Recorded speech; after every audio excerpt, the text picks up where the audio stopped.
이 바다를 너와 함께 걷고 싶어. 역사 밤바다.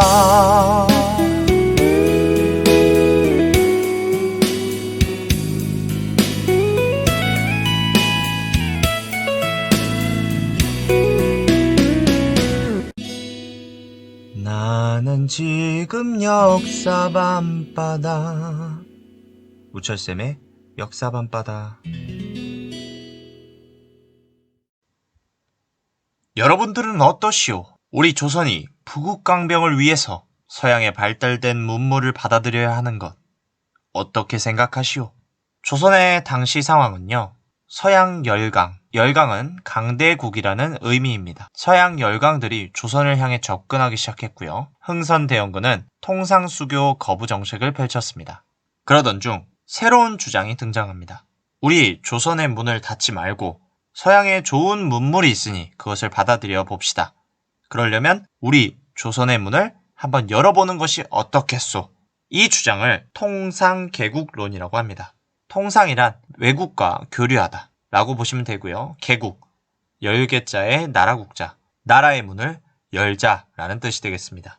즉 외국과 교류하자라는 이야기가 되겠죠. 통상개국론을 주장한 대표 3명입니다. 박규수, 오경석, 유홍기인데요. 박규수는 우리 앞전에 제너럴 셔머노 사건의 평양 관리였던 사람이죠. 그때 제너럴 셔머노가 가라앉고 나서 그것을 건져 올리는데 건져 올리고 보니 굉장히 좋은 기술의 무기와 배 엔진이 확인되었습니다. 이걸 보고 서양의 문물을 빨리 받아들여 우리 조선도 군사력을 길러야겠구나 라고 생각해서 흥선대원군에게 제안을 하지만 받아들여지지는 않았습니다. 그 이후로 박규수는 통상개국론을 주장하게 됩니다. 부국강병, 부국, 나라를 부자, 나라를 부유하게 만들다, 부자로 만들다. 강병, 강한 군사력을 가진다. 즉 부국강병은 나라를 부자로 만들고 그 군사력을 강력하게 만드는 것을 이야기합니다. 그것을 위해서 서양의 발달된 문물을 받아들이자라고 주장했고요. 오경석은 청에서 세계지리, 서양 문물과 관련된 책들을 가지고 와서 조선인들에게 읽게끔 했습니다.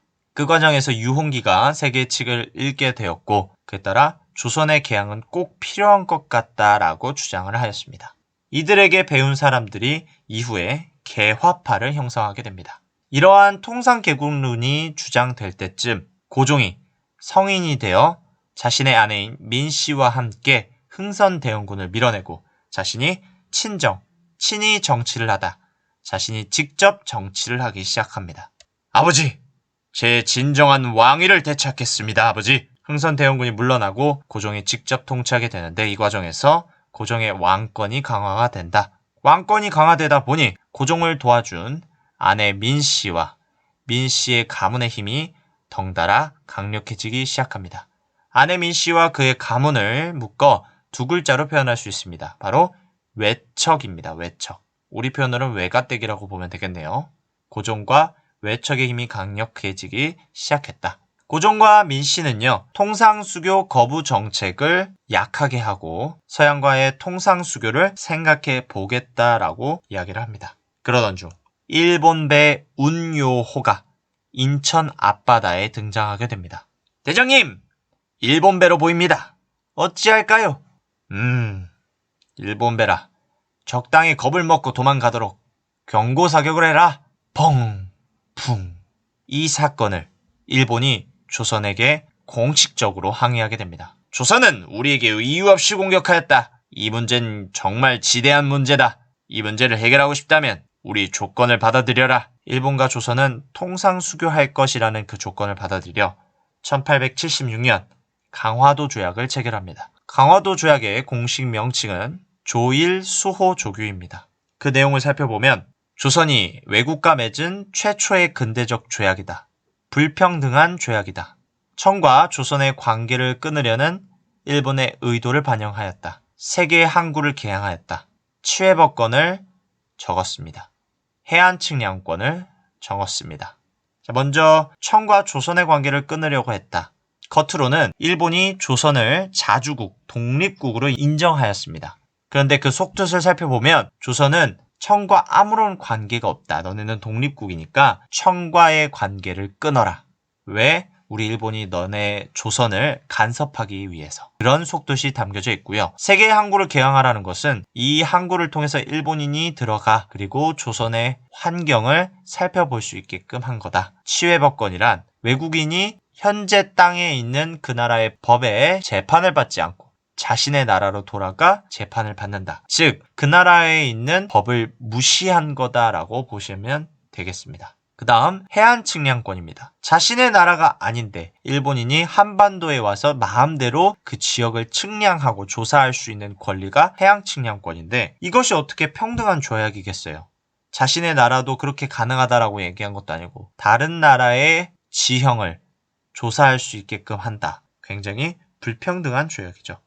치해법권도 마찬가지입니다. 조일수호 조약에 적혀있지 않는 내용을 추가로 넣자고 한 것이 조일수호 조규 부속입니다. 어떤 내용들이 추가되었냐? 일본 상품에 대한 무관세와 곡식의 무제한 일본 유출이 가능하다라는 내용이 담겨져 있습니다. 일본 상품의 무관세는요. 관세라는 것은 외국 상품이 싸게 들어왔을 때 비싼 우리나라 상품과 경쟁시키기 위해서 외국 상품에다가 세금을 붙여서 조선 상품과 비슷하게 만드는 작업이 바로 관세 작업인데 이것을 없애버렸다. 일본 상품에 한해서. 즉 일본 상품을 조선인들이 사게끔 유도한 거다라고 여러분들이 이해하시면 될 것 같고요. 그 외의 내용은 그냥 살펴보시면 될 것 같습니다. 그래서 강화도 조약의 내용을 써봤습니다. 그래서 1조 조선국은 자주국이며 일본국과 평등한 권리를 가진다.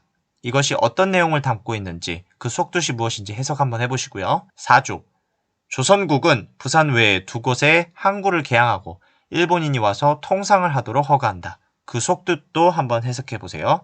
7조 조서국 연해의 섬과 암초를 조사하지 않아 매우 위험하다. 일본 항해자가 해안을 측량하도록 허가한다. 자, 겉으로는 위험하다라고 표현을 했지만 속은 일본 항해자가 조선의 한반도의 곳곳을 조사한다라는 거고요. 10조 일본 국민이 조선국 항구에서 죄를 범한 것이 조선국 국민에게 관계된 사건일 때에는 모두 일본국 관원이 심판한다라고 되어 있습니다. 즉 조선의 법을 무시한 거다라고 보시면 되겠습니다. 이렇게 일본과 조선이 연결이 되자 청이 위기감을 느끼기 시작합니다. 황제 폐하!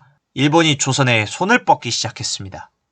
게다가 러시아도 점점 남쪽으로 내려오니 참 어려운 시기입니다.